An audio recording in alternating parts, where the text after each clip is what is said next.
sila. So see how many examples we can find in our life. But let's be even more realistic or close to our experience.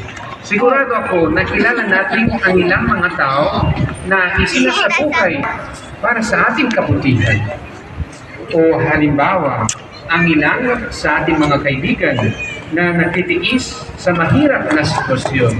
Again, ang ilang sa mananampalataya nila ang mga paunlaring ang virtud ng katatagan.